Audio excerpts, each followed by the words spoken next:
this is of a magnitude that is just shocking.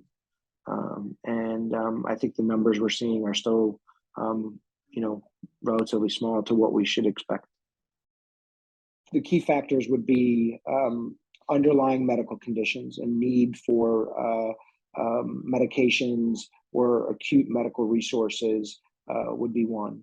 Two is any associated traumatic injuries that are time sensitive, amputations, internal organ damage. Three would be your underlying physiological state and age.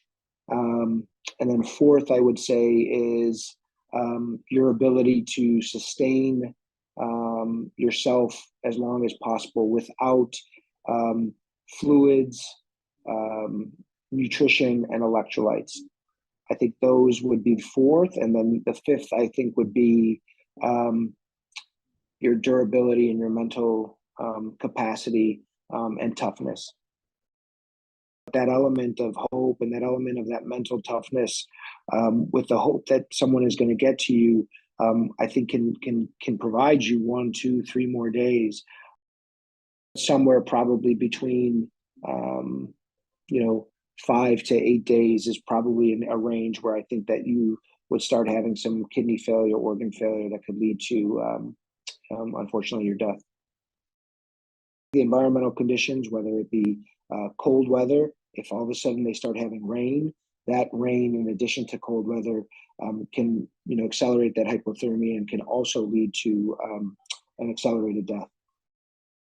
You see a lot of different scenarios where we've had some really miraculous saves, and people have survived under horrible conditions. They tend to be younger people, and have been fortunate enough to find either a pocket in the rubble or some way to access needed elements like air and water.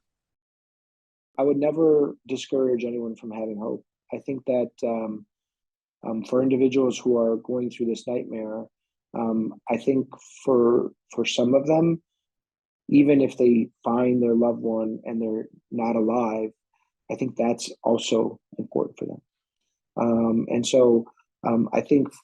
I think that there's a couple ways to look at it. One is the hope that they can save somebody, and I think that is probably still maybe 5 to 7 to 10 days away. But then I think you switch into a period where I just want you to be able to find my loved one. I just want to be able to touch them and say goodbye and have some closure.